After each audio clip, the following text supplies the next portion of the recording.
Abre comigo a palavra do Senhor, Daniel capítulo 7, versículo 2 a versículo 8. Daniel,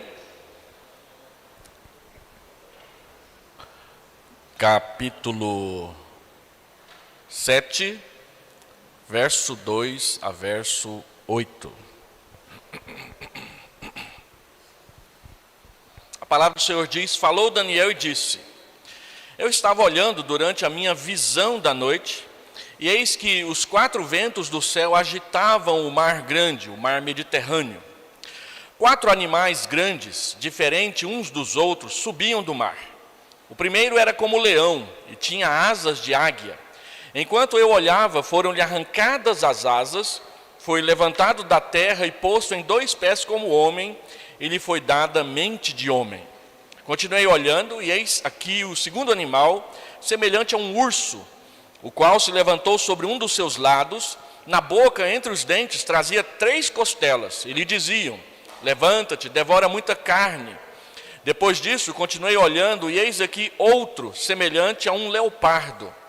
E tinha nas costas 4 asas de ave, tinha também esse animal 4 cabeças, e foi-lhe dado domínio. Depois disso, eu continuava olhando nas visões da noite, e eis aqui o quarto animal, terrível, espantoso e sobremodo forte, o qual tinha grandes dentes de ferro. Ele devorava e fazia em pedaços, e pisava aos pés o que sobejava, ou que sobrava. Era diferente de todos os animais que apareceram antes dele, tinha 10 chifres. Estando eu a observar os chifres, eis que entre eles subiu outro pequeno, diante do qual 3 dos primeiros chifres foram arrancados, e eis que neste chifre havia olhos como os de homem, e uma boca que falava com insolência. Se você treme de ler Apocalipse, isso aqui então é assustador, né? Vamos orar? Deus, nós continuamos estudando a Tua Palavra para entender melhor o livro de Apocalipse. Pedimos que nessa manhã o Senhor nos oriente em tudo o que vai ser falado e nos leve a guardar no coração a Tua Palavra para nós andarmos na Tua presença. Nós oramos com alegria, com gratidão e com expectativa, em nome de Jesus. Amém. Amém. Nós estamos trabalhando o paralelismo progressivo. Lembra que no paralelismo progressivo, o livro de Apocalipse é subdividido em 7 sessões que são paralelas. Cada sessão trabalha o que acontece nos últimos dias, tudo o que acontece entre a primeira vinda de Cristo e a segunda vinda de Cristo, o tempo todo. Então, a primeira sessão que trata das igrejas ainda são questões locais, mas a partir do capítulo 4, que passa a ser uma visão, todos os grupos das 6 sessões subsequentes, elas são paralelas, elas tratam de tudo isso. Trombetas, selos, tratam da mesma questão desde o começo da história do cristianismo até o final. Sendo que, à medida em que nós vamos andando para o final do livro, essas sessões paralelas vão se aprofundando no juízo final, no novo céu, na nova terra e na eternidade. Nós já falamos um pouco sobre isso. Hoje nós queremos falar um pouco sobre algumas regras de interpretação que são básicas para a interpretação da Escritura toda, inclusive do livro de Apocalipse. Quando nós estudamos hermenêutica, homilética, hermenêutica é a matéria que trata da interpretação, e a homilética é a matéria que trata da pregação, da exposição, nós aprendemos que existem gêneros literários diferentes nas Escrituras. Nós temos textos narrativos, que são histórias, a história de Moisés, a história de Samuel, a história de Elias, a história de Jesus, a história de Paulo. Nós temos textos que são a poesia, como Salmos. Nós temos textos que são sabedoria, como Provérbios, Eclesiastes e Cantares. Nós temos textos que são profecias, como Isaías, Jeremias, Daniel, algumas partes do Novo Testamento, Apocalipse. Nós temos textos que são parábolas, que são milagres.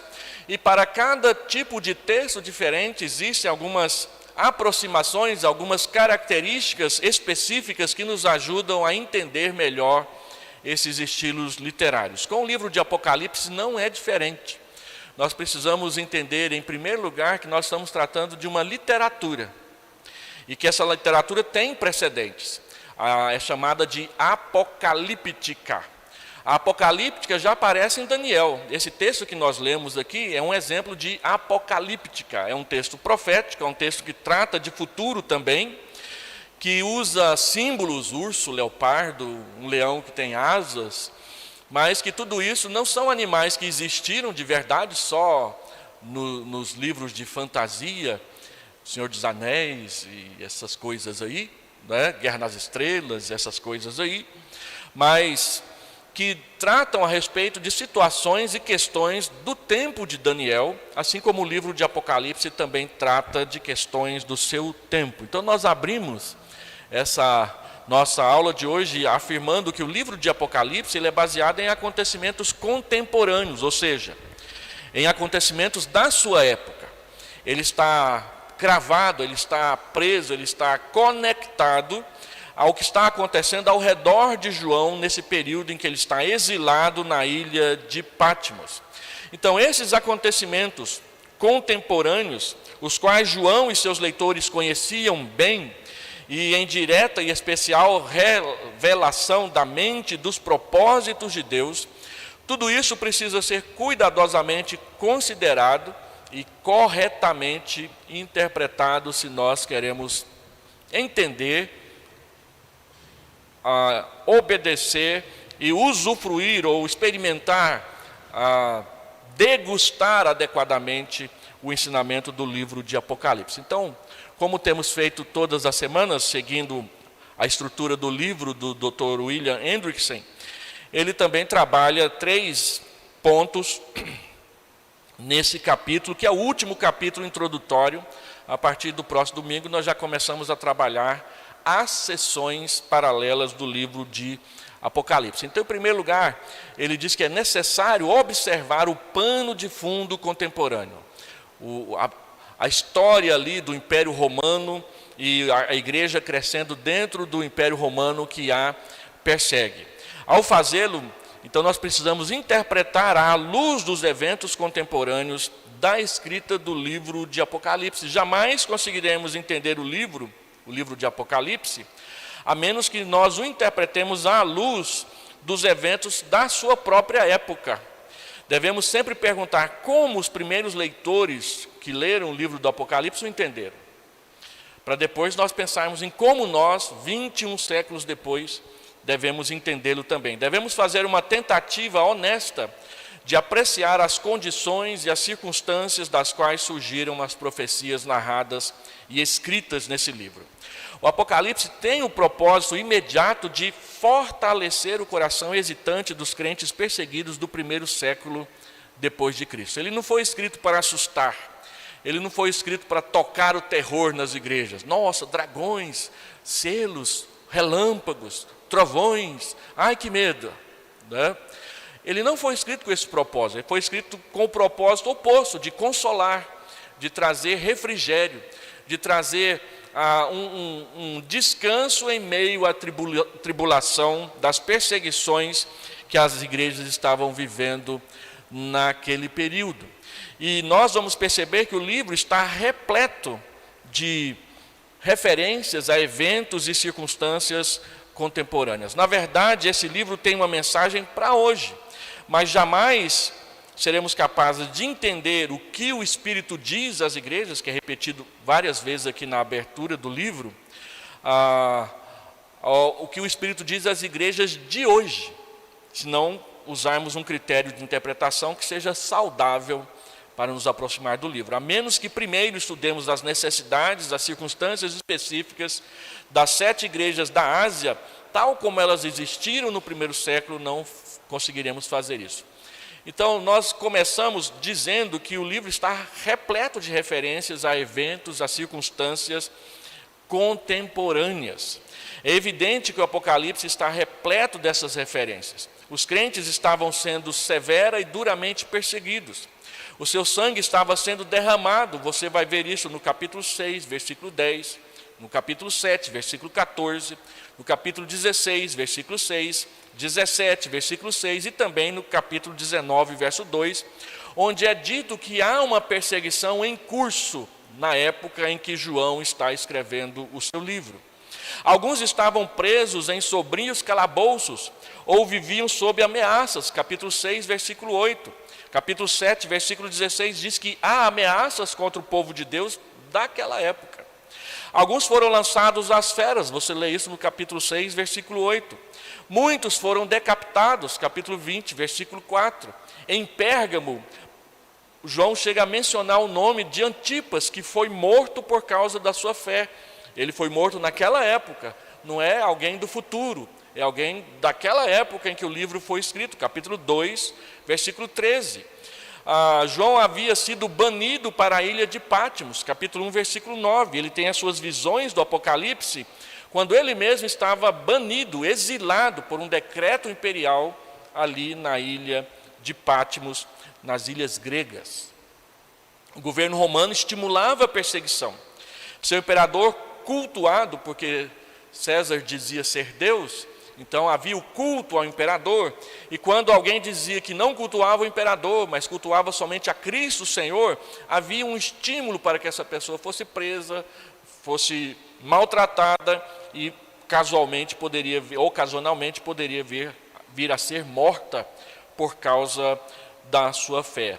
A sua capital era o centro da lascívia. Roma é descrita no capítulo 13, versículo 7, versículo 15, capítulo 17, versículo 18, como um lugar onde havia muita lascívia. Há poucos meses atrás eu assisti um documentário sobre Pompeia. Pompeia é aquela cidade que foi cobrida pelas lavas do Vesúvio, ali um vulcão na Itália. Era uma cidade próspera na época do Império Romano. E recentemente foi descoberto um prostíbulo lá, um grande prostíbulo, onde pessoas ricas podiam ir lá e pagar para ter momentos de prazer sexual. E as lavas mantiveram quase que intactas os desenhos, as figuras de lascívia que estavam presentes ali. E Pompeia não era a capital. Agora imagina a capital, onde essas coisas geralmente recebem muito mais ênfase.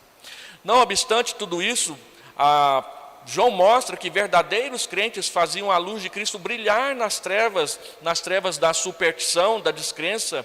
E é mencionado que Filadélfia, uma igreja pequena, pobre, tinha uma porta aberta para pregar o Evangelho, capítulo 3, versículo 8. Então você vê, essas são apenas algumas das referências à situação da época de João, que são mencionadas no livro de Apocalipse. Todas essas coisas eram reais, eram fatos, muitos dos quais eram fatos duros, difíceis de engolir para igrejas daquela época. Esses crentes não estavam primariamente interessados em grandes eventos dos séculos futuros, eles estavam sofrendo naquele momento. Então, simplesmente dizer que no futuro ia acontecer isso ou aquilo, isso não traz muito consolo para o presente, não.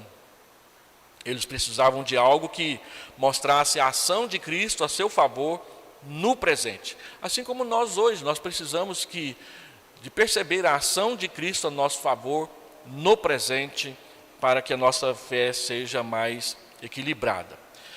E aí, eles não estavam muito interessados em conflito entre luz e trevas, igreja e mundo, Cristo e o dragão, verdade e erro, que eles combatiam ali no seu próprio tempo.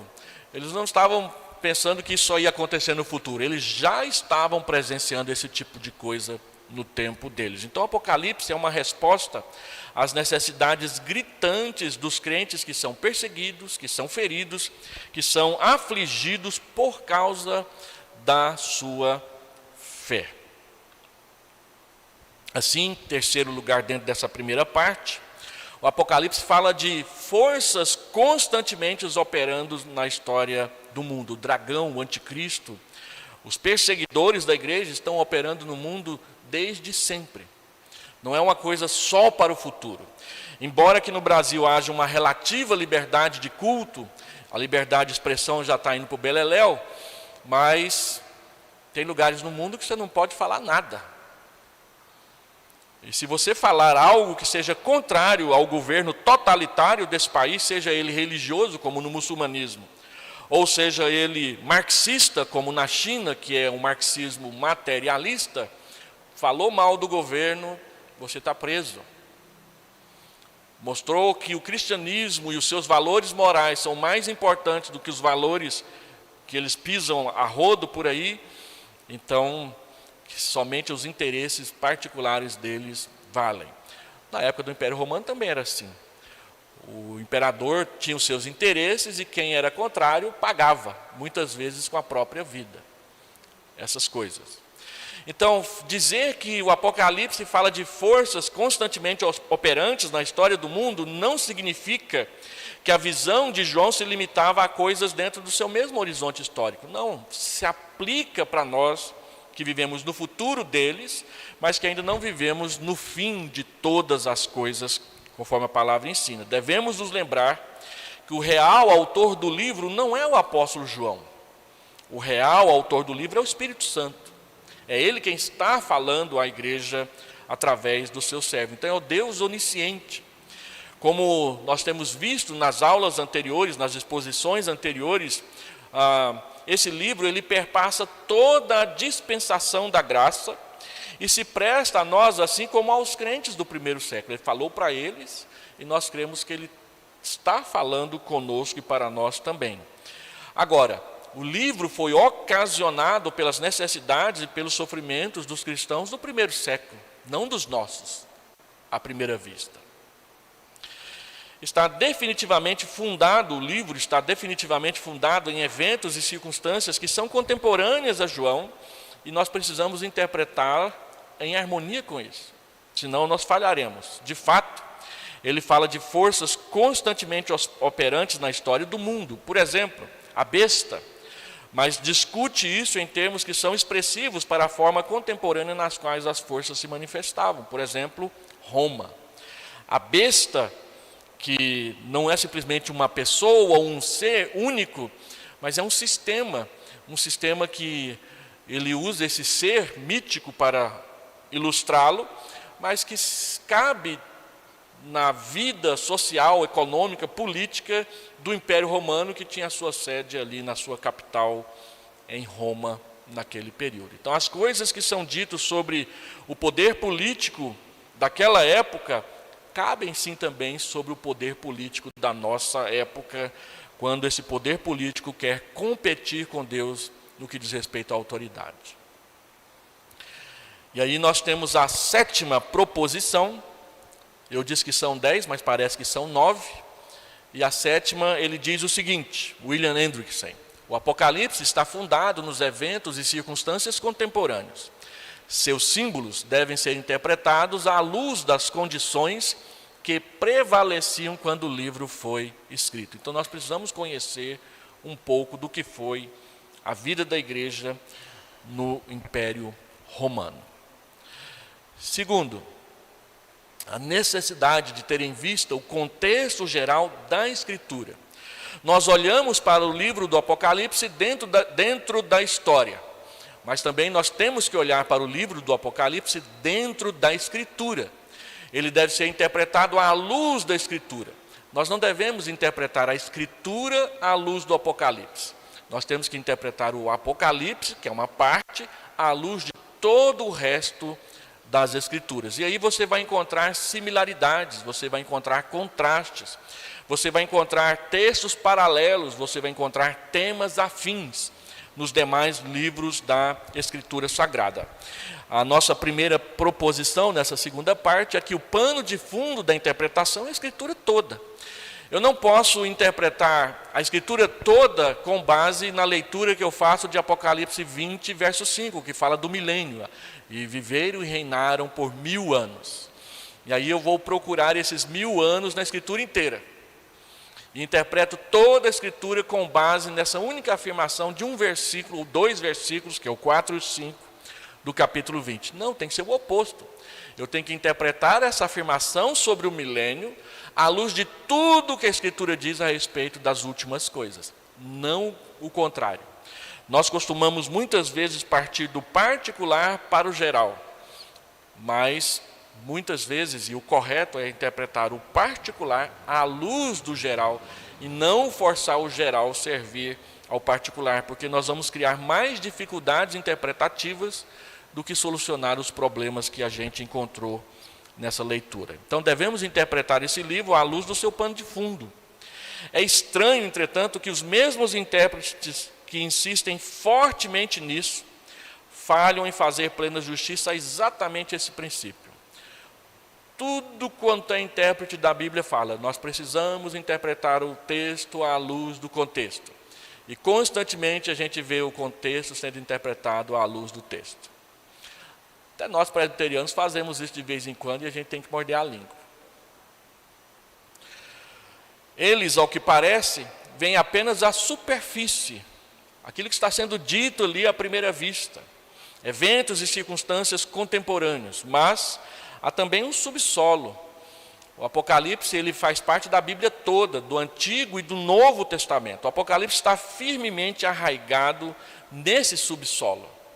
Referimos-nos então com esse subsolo às Sagradas Escrituras. A mente daquele que tinha visão estava imersa na Bíblia. João conhecia a Bíblia. Ah, pastor, mas lá em Atos não diz que eles eram iletrados? Iletrados talvez para escrever lá o hebraico corretamente, o aramaico corretamente e o grego corretamente, mas não do conhecimento das Escrituras. E tem muita gente que não tem curso superior e conhece a Bíblia muito mais do que a gente imagina. Eu fui pastor de um senhor em Abadiânia, que ele não sabia ler uma linha, e ele conhecia textos e mais textos da Bíblia de cor, que as pessoas liam para ele e ele decorava. E ele usava aquilo no seu dia a dia para a sua vida. Tem gente que não sabe o que é somar 10 mais 100, mas quando vai comprar no supermercado sabe o que é 10 mais 100. Né? Por causa da prática, do aprendizado oral, do aprendizado comum. Mas quando nós olhamos para o Novo Testamento, nós percebemos que aquela afirmação dos fariseus era muito mais uma ironia, um sarcasmo do que a verdade dos fatos. Porque os discípulos conheciam a Bíblia sim, eles sabiam ler e escrever sim. Só porque eles estavam ensinando uma doutrina que os fariseus, os saduceus, os herodianos não queriam aceitar, então eles disseram que eles eram iletrados. Você pega o Evangelho de Lucas, você pega o livro de Atos, é um dos mais belos e bem escritos livros em grego da história mundial. O texto da narrativa de Lucas, da viagem de Paulo, de Jerusalém para Roma, chamada narrativa do naufrágio, é um dos textos mais bem escritos da história do grego contemporâneo. É conhecido como uma literatura clássica daquela época, tão bem escrita foi a narrativa por Lucas, o autor do Evangelho de Lucas. Ele conhecia um grego fenomenal. Apolo também é mencionado na Escritura como alguém que escrevia e falava muito bem. E aí você vê Pedro escrevendo em grego, ele está melhor que muitos de nós aqui, ele sabia uma segunda língua. Tem gente que diz que acha erro de gramática em 2 Pedro, mas se tem erro de gramática lá, foi o Espírito Santo que mandou ele usar para a gente interpretar corretamente as Escrituras. Está lá. Eles não eram tão iletrados assim, eles sabiam a segunda língua. Tem gente aqui que não sabe mal o português. Eu dou prova no seminário e eu fico pasmo de ver os erros de interpretações básicos dos nossos alunos que têm pelo menos o ensino médio completo. As pessoas leem tudo errado e interpretam mais errado ainda, por causa da nossa cultura baixa. Eles não eram assim. Aquilo foi um sarcasmo, uma ironia que os fariseus impuseram sobre eles, e nós acreditamos mais nos fariseus do que neles mesmos, né? Então,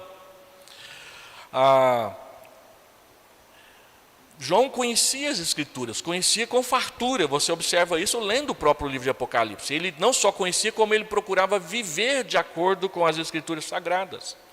Eles estavam guardadas, as Escrituras estavam no seu coração. Nós temos afirmado ao ler Apocalipse que o livro de Apocalipse está fundado não apenas na superfície dos eventos, mas ele se arraiga profundamente nas doutrinas da Escritura Sagrada. Certamente os eventos de específicos dias e época em que o apóstolo vivia determinaram até certo ponto o molde em que essa profecia foi escrita, foi fundida. Não obstante, eles não podem ser comparados com épocas da história com as quais o apóstolo não tinha familiaridade. É comum você ler Daniel capítulo 7, versículo 2 a 8, e quando ele diz lá que aquele último animal era terrível, tinha dentes de ferro, as pessoas dizem, isso aí está parecendo o aparato da Segunda Guerra Mundial, lá a Luftwaffe do Hitler, com aqueles aviões poderosos, com aqueles tanques que passavam por cima dos automóveis e destroçavam tudo. Olha só os dentes de ferro.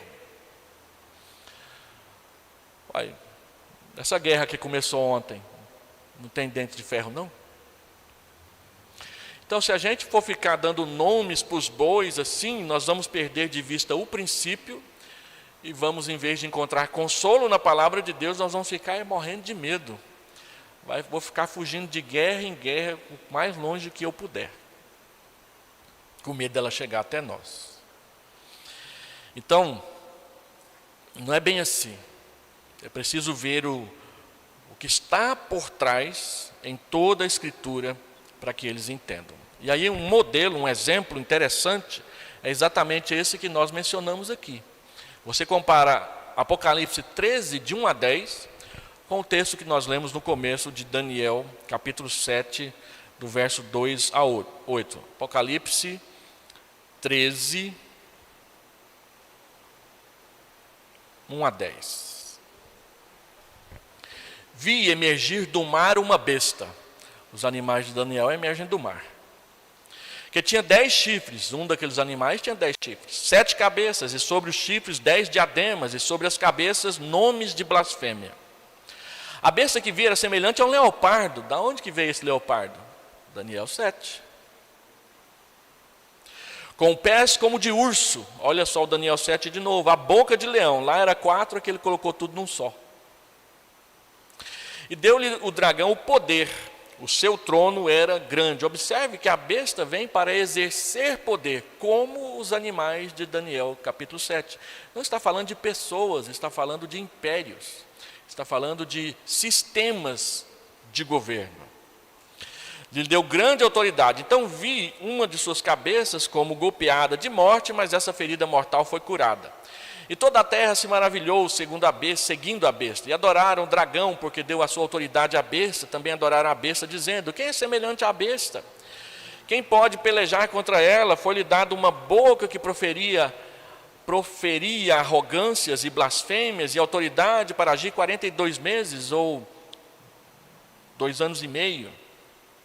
E abriu a boca em blasfêmias, aliás, 1 ano e meio, contra Deus para lhe difamar o nome e difamar o tabernáculo, a saber, os que habitam no céu. Foi-lhe dado também que pelejasse contra os santos e os vencesse. Deu-se-lhe ainda autoridade sobre cada tribo, povo, língua e nação, e adorá-la-ão todos os que habitam sobre a terra, aqueles cujos nomes não foram escritos no livro da vida do Cordeiro que foi morto desde a fundação do mundo. Se alguém tem ouvidos, ouça. Se alguém leva para cativeiro vai. Se alguém matar a espada, necessário é que seja morto a espada. Aqui está a perseverança e a fidelidade dos santos. O texto é triste, mas observe que não é de pessoas que ele está falando propriamente dito, está falando de sistemas. Então, adorar a besta não é você ficar tentando identificar se ele nasceu em 1960, como disse o Imal, o cara nasceu em 1960, já está entre nós. Se ele nasceu em 1960, já está quase morrendo, já está com 70 anos, e ainda não fez nada.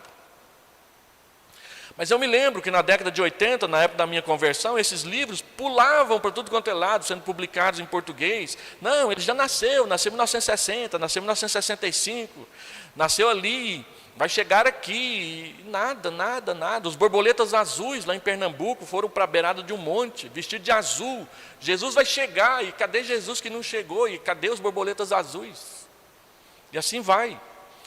Não é pessoas, são sistemas. Sistemas que são colocados e nós acabamos adorando esses sistemas. Observe aqui no Brasil como há uma idolatria no coração das pessoas. As pessoas idolatram a sua ideologia e matam por elas, para que fiquem no poder e ninguém as tire de lá. São ideologias, são sistemas de pensamento, são fórmulas morais de ação que vão tomando forma e as pessoas vão assimilando. Não tem uma lei ainda que determina que a agenda de gênero deve ser obedecida nas escolas. No entanto, já está lá enchendo as salas de aula. É um sistema, é um jeito de pensar que as pessoas vão assumindo e dizem então que as leis devem servir a isso. E se não for coerente, a gente muda a força. As pessoas ficam bravas com a gente quando a gente diz, olha, não tem terceiro sexo. A hora que você enterra e vai lá exumar, e deteriorou carne, o cabelo já era, acabou tudo, e aí você vai descobrir se era homem, se era mulher, você vai descobrir se é homem ou se é mulher, não vai descobrir se é um gay. Não tem jeito. Mas não, isso é um construto social. Ser homem, ser mulher e ser um terceiro, ou quarto, ou quinto sexo é algo que a gente constrói, mas a natureza não constrói. Porque a natureza é criação de Deus. E Deus criou um homem e uma mulher. A gente lê Gênesis 1, e ali está afirmado um monte de coisa. Quando Deus fala assim, façamos o homem e a mulher. Ele criou um homem e uma mulher, não criou 2 homens e 2 mulheres. Ele não criou Eva e Adão e Adim, nem Eva e Ivo, sei lá.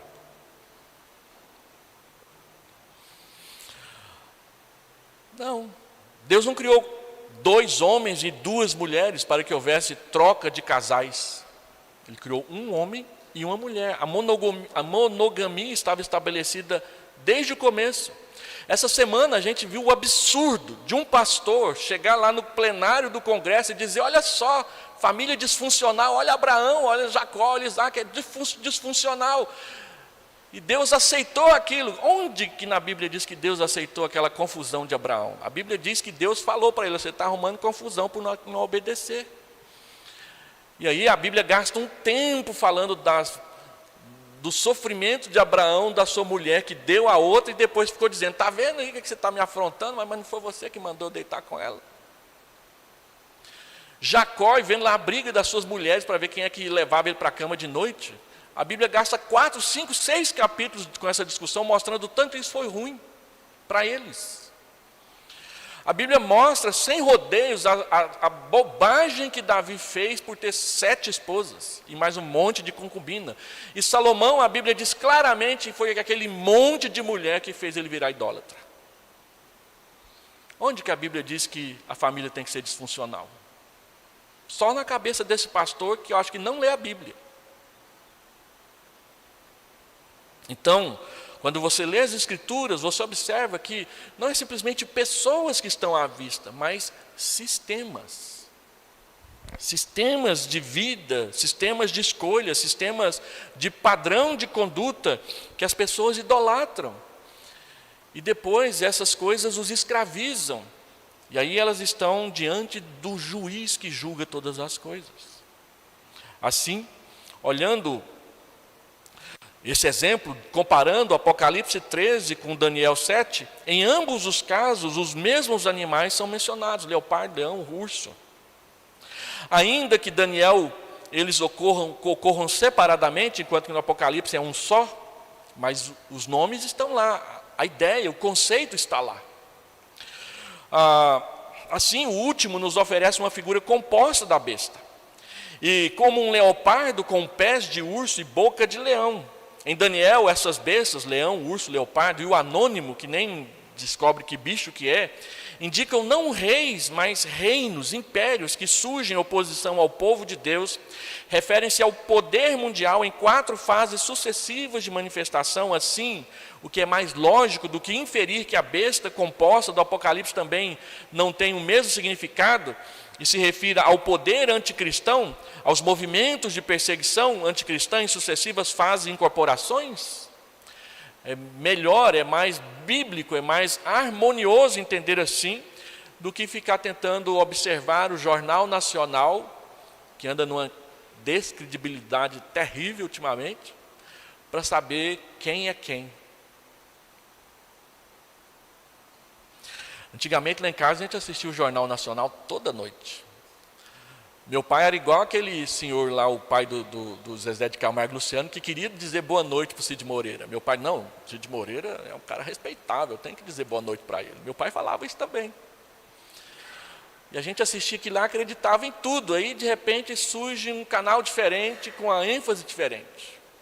E eu comecei a perceber isso quando, de repente, a Band dava a mesma notícia de um jeito diferente do Jornal Nacional. Mas, peraí, por que o Jornal Nacional está dizendo isso e a Band está dizendo aquilo?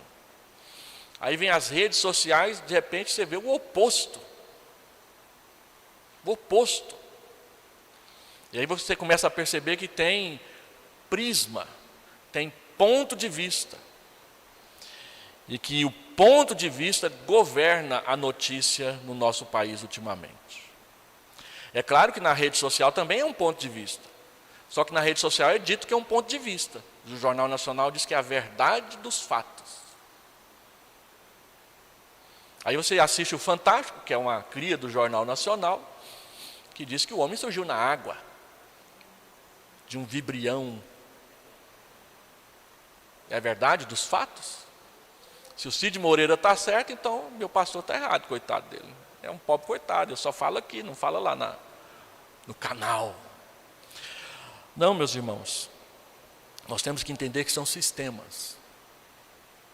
Quanto mais cedo a gente se libertar disso, por olhar as coisas pelo prisma da Escritura, mais nós vamos perceber a confusão no meio da qual nós estamos metidos.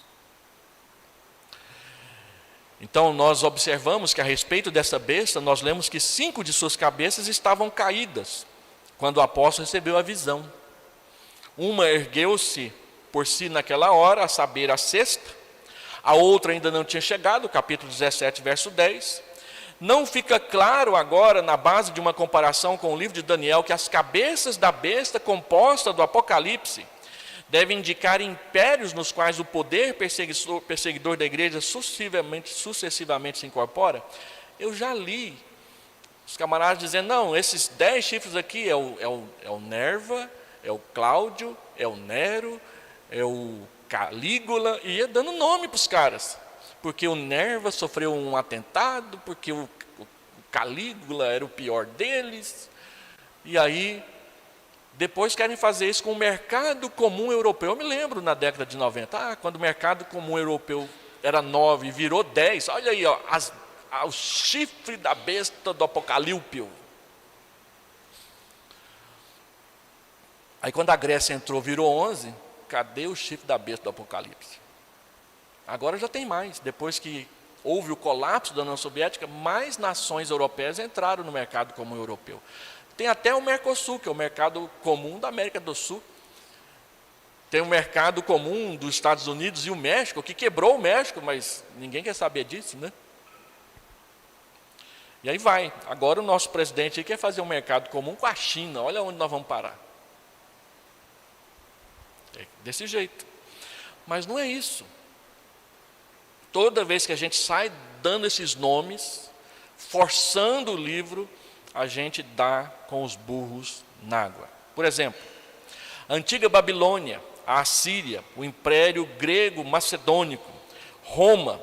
Ainda assim, muitos intérpretes que insistem em explicar o Apocalipse à luz do pano de fundo contemporâneo consideram essas cabeças como representando governantes individuais, como Júlio César, Augusto, Tibério, Calígula, Cláudio, Nero. esses intérpretes não levam em conta suficientemente a base veterotestamentária do livro do Apocalipse. Embora ele seja escrito em grego, a mente que está por trás dele é judaica. Vêm à superfície do solo da história contemporânea e esquecem-se que existe um subsolo, as Sagradas Escrituras, e um princípio que todo mundo ouve, é que a Escritura interpreta a própria Escritura. Essa foi uma máxima da Reforma.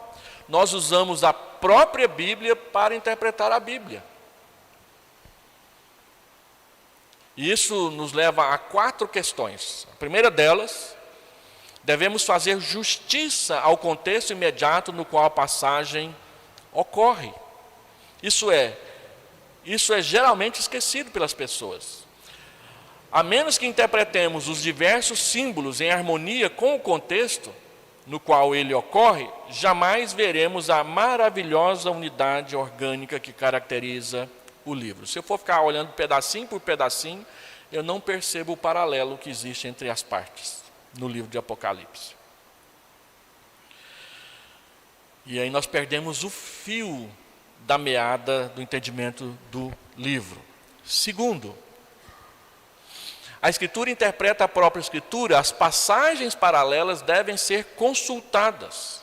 Essa tabela que eu estou mostrando aqui, ela é simplesmente uma pequena amostra de textos que são, de afirmações que são feitas no Apocalipse e que têm paralelos no restante do Novo Testamento. Apocalipse 1:3 com Mateus 24:6 e Lucas 2:19. Vamos olhar só essa.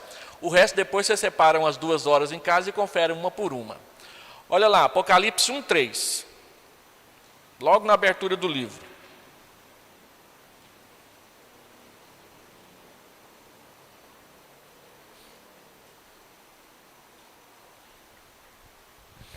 Bem-aventurados aqueles que leem e aqueles que ouvem as palavras da profecia e guardam as coisas nela escritas, pois o tempo está próximo. Olha agora Mateus 24:6, dentro do sermão escatológico.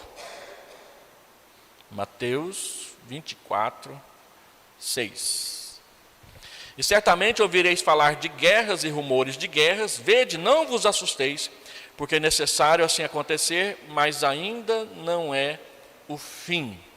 E Lucas 21:9.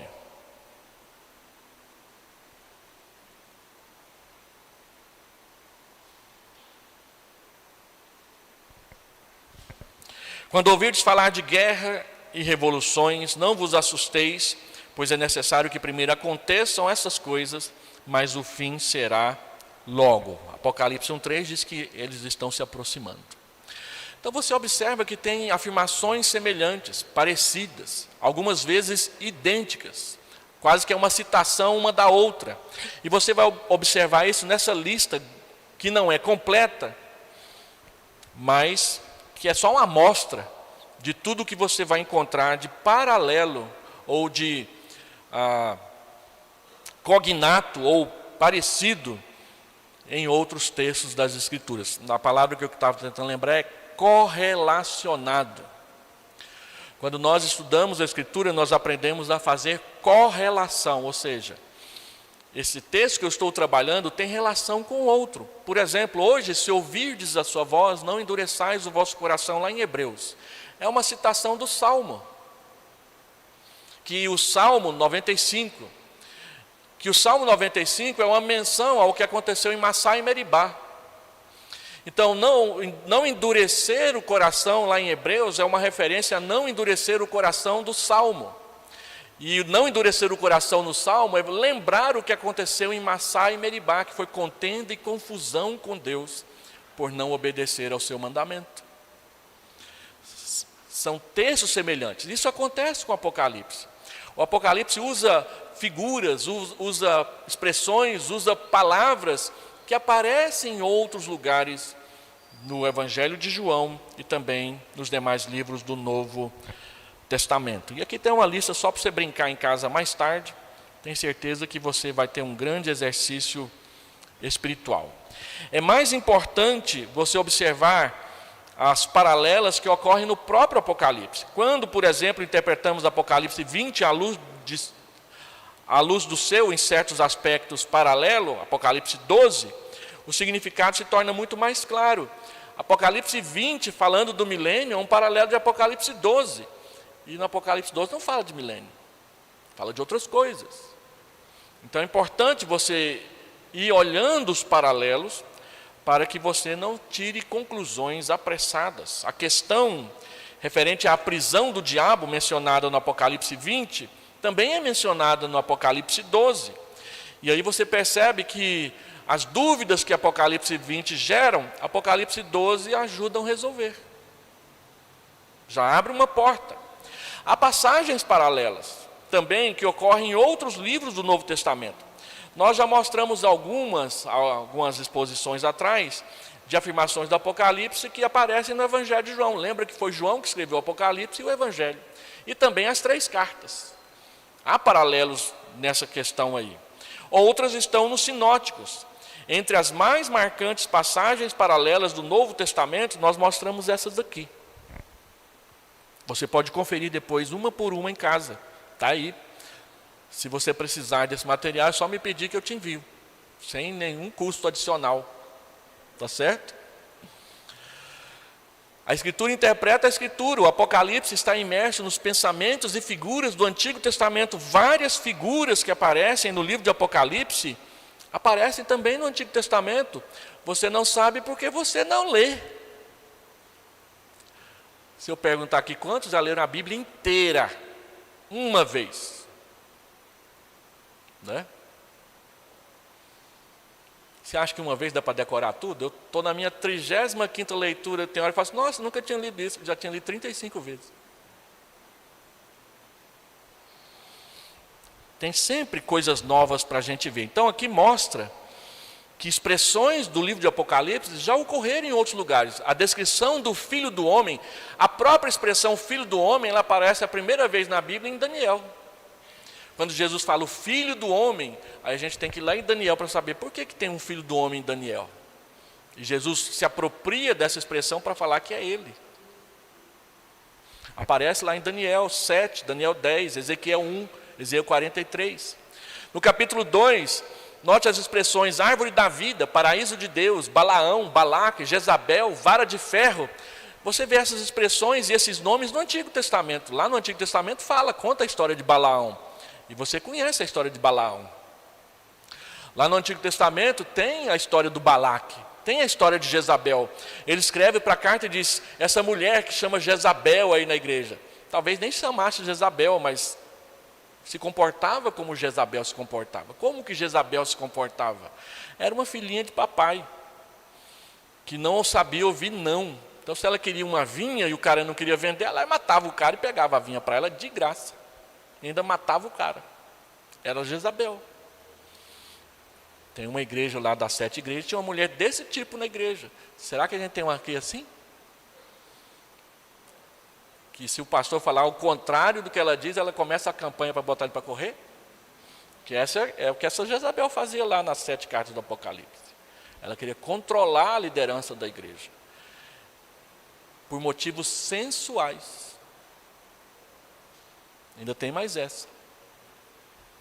Então as figuras aparecem. Onde que você vê a expressão árvore da vida que aparece no Apocalipse? Aparece lá em Gênesis. Deus não deixou Adão e Eva comer da árvore da vida, para não perpetuar o pecado. E a árvore da vida aparece de novo lá em Apocalipse. Não é?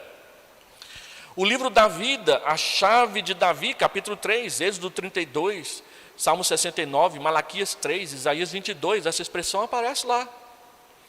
O trono no céu, os 4 seres viventes, Isaías 6:1, quando ele diz, olha, eu estava lá no templo e aí eu vi o Senhor sentado no trono. Aí tinha serafim, tinha querubim, tinha isso tudo lá. Então quando o capítulo 4 fala de um trono e de serafim para cá, querubim para lá, isso não é novidade, já tinha aparecido em Isaías 6. O rolo, o leão da tribo de Judá, Ezequiel 2, Zacarias 5, Gênesis 49. Gênesis 49, na oração profética de Jacó, diz, o cetro não se arredará de Judá. E o leão é o símbolo de Judá. E Jesus vem da tribo de Judá, e é por isso que Jesus é chamado de o leão da tribo de Judá. Então você encontra na própria Bíblia afirmações que vão ajudando você a entender a figura. Da onde que ela vem, por que ela está ali. Quando você vê no capítulo 6, os cavalos e os seus cavaleiros, já aparece no Salmo 45, já aparece em Zacarias 1, também em Zacarias 6, não é novidade.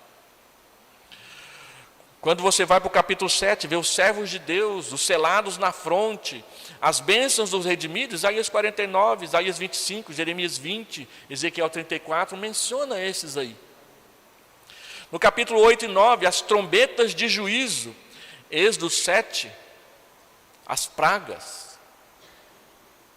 Capítulo 10, o testemunho juramentado do anjo, o livro pequeno, aparece em Daniel 12, aparece em Ezequiel 2 e Ezequiel 33. Capítulo 11, a vara de medir, as duas testemunhas, Isaías 40, Zacarias 2, Zacarias 4, que ele usa uma vara de medir. Também aparece em Ezequiel. Capítulo 13, a besta que surge do mar, Jonas 2. Lá Deus traz uma fera do mar que vem e pega o Jonas. E o capítulo 7, que nós acabamos de ler. Capítulo 14, a nuvem branca, o filho do homem, o lagar, aparece em Deuteronômio 7, Deuteronômio 10, em Isaías. Isaías com Z é novidade, tem que ver que referência é essa. Deve ter sido escrito errado. O Armagedon, aliás, o Cântico de Moisés, Êxodo 15. Vocês sabiam que lá no céu a gente vai cantar o Cântico de Moisés? Você já decorou? Está lá em Êxodo 15, a gente vai cantar aqui lá no céu, gente. Pode ir lá decorar que você vai precisar. Tá certo? A Bíblia diz que quando a gente chegar no céu, a gente vai cantar o Cântico de Moisés. Não vejo ninguém decorando o Cântico de Moisés, nem eu sei de qual o Cântico de Moisés. Tem que saber, porque vai cantar lá. E Moisés já cantou, inclusive foi ele que compôs. Né? Capítulo 16, o Armagedon, o Vale de Megido. O pessoal gosta de ir lá em Israel visitar a cidade de Megido. Diz que a última batalha do mundo vai ser ali, na beirada ali daquela montanha. Vai ser ali que Jesus vai pôr fim em tudo. Mas é mencionado em Juízes, porque tem uma grande batalha de Josué naquele lugar. Quando você visita Israel, o Vale de Megido é um dos lugares geográficos da Palestina mais mencionados na Bíblia. Alguns dos acontecimentos mais importantes da revelação aconteceram por ali. E algumas das profecias mais terríveis a respeito do fim vai ser por ali também.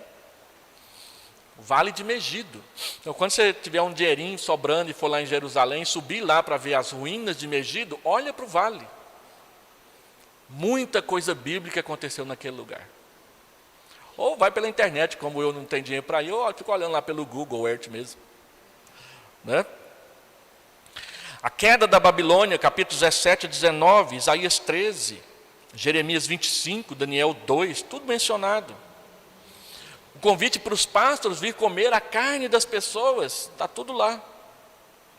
Gog e Magog, os livros do juízo, Gênesis 10, Ezequiel 38, Daniel 7, 12, Salmo 69. Eu me lembro na aula de pública profissão de fé, lá em Anápolis, quando eu tinha 15 anos, o reverendo Crisógono falando sobre o Gog e o Magog, que eles vão marchar sobre Jerusalém. Gog e Magog, gente, é China e Rússia.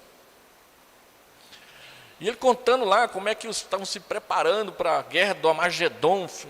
Acho que o meu pastor lá era pré-milenista, sei lá. Mas então essas coisas. Capítulo 21, os novos céus e a nova terra.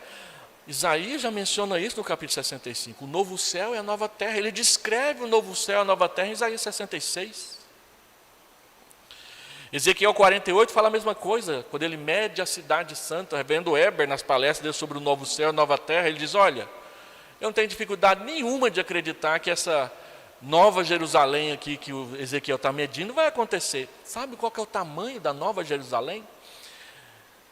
2.500 quilômetros de largura. Sabe o que é isso? É uma viagem daqui a João Pessoa.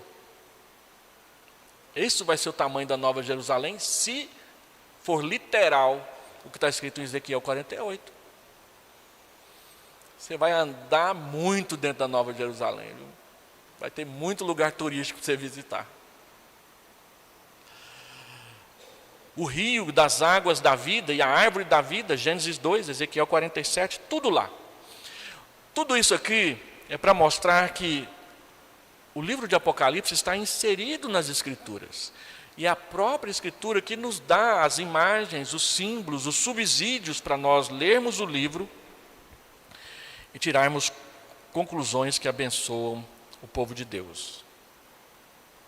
Um estudo intensivo de cada capítulo do Apocalipse logo revela que essa lista de 400 referências ainda é incompleta. É sobre a base dessas sagradas escrituras que nós devemos interpretar o livro do Apocalipse. Não ficar tentando encontrar na história, fatos da história, pessoas da história, acontecimentos da história posterior, uma base para a gente interpretar o livro. Olha, quem tem mais tempo de fé, está há mais tempo vendo as bobagens que as pessoas escrevem, vendem muito e depois não dá em nada. Não dá em nada. Por quê? Porque não buscaram na Escritura a sua base de interpretação, buscaram na história. E aí elas fracassam, elas falham. E é sobre a base dessas sagradas escrituras que nós devemos olhar para o livro de Apocalipse. Não obstante, devemos ser cuidadosos. Aquele que teve a visão não foi um copista. Ele não recebeu visões, ele viu. Certamente essas visões são de tal caráter que podem ser recebidas por um apóstolo de Cristo cuja mente e consciência moral estão saturadas com o ensino do Antigo Testamento. João, no entanto, está registrando o que ele vê e o que ele ouve. Os ensinamentos do Antigo Testamento, sobretudo, são frequentemente colocados em novos moldes e adquirem um sentido ligeiramente diferente no Apocalipse.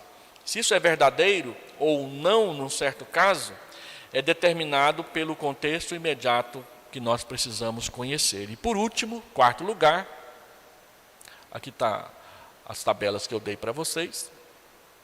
É sábio começar do mais claro para o mais obscuro, nunca vice-versa, nunca o contrário.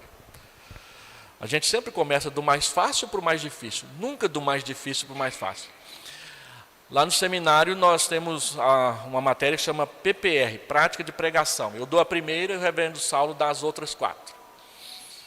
Então eu mostro como faz, depois o reverendo Saulo bagunça a cabeça dos meninos. Tem 2 PPRs que são estranhas. Uma delas é textos difíceis. Pega aqueles textos mais complicados da Bíblia e põe na mão dos meninos para eles interpretarem. Quais textos? Jefté matou ou não matou a sua filha? E os alunos têm que pesquisar na Bíblia para dizer se concorda que matou ou se não matou. E esse texto da unção com óleo em Tiago 5,14? Tem que pesquisar. E aquela história de que Saul chama por Samuel e ela aparece lá em 1 Samuel 28. O que é isso? Aquilo foi um fantasma? Foi um demônio ou Samuel apareceu mesmo? Então tem reencarnação? Que história é essa?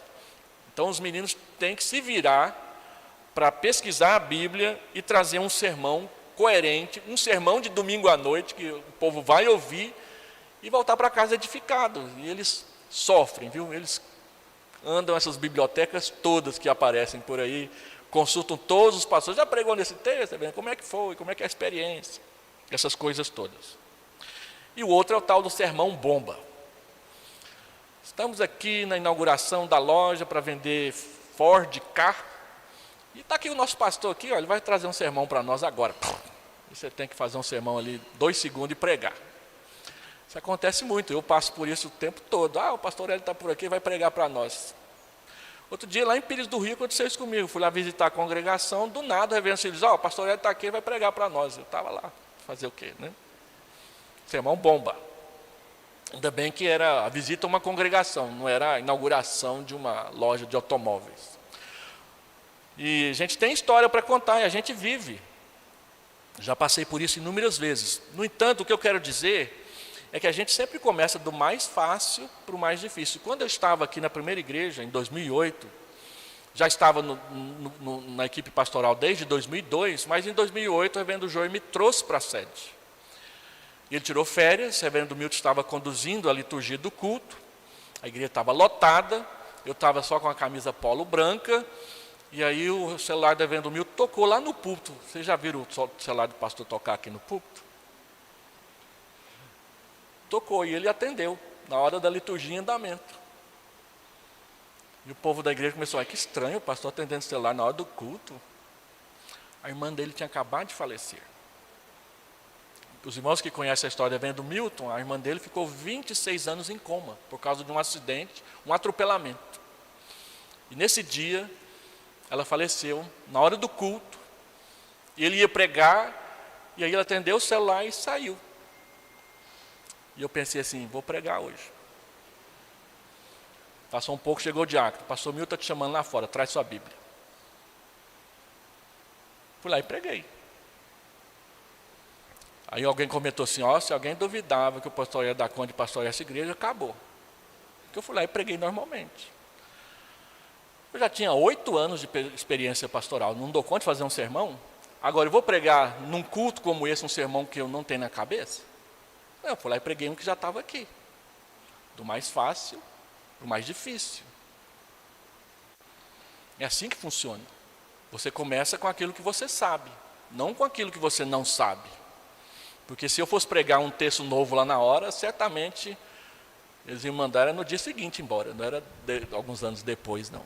Assim, a interpretação da Bíblia é do mesmo jeito. A gente começa com o mais claro, com as informações mais fáceis, e aí vamos chegando mais perto das afirmações mais difíceis. Mas a gente quer pegar lá o Apocalipse 20, verso 2, e entender na primeira lida. Vamos lá abrir lá? Apocalipse 20, verso 2.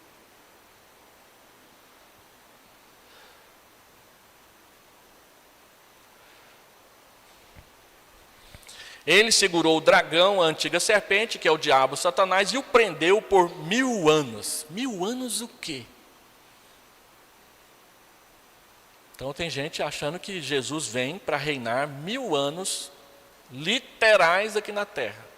Aí vira uma confusão na nossa cabeça. Porque se a igreja não passa por esses 1000 anos e ela é arrebatada, como é que vai ser no final dos 1000 anos? Quem converter durante 1000 anos vai ser arrebatado também? Então vai ter 2 arrebatamentos, não é só um não?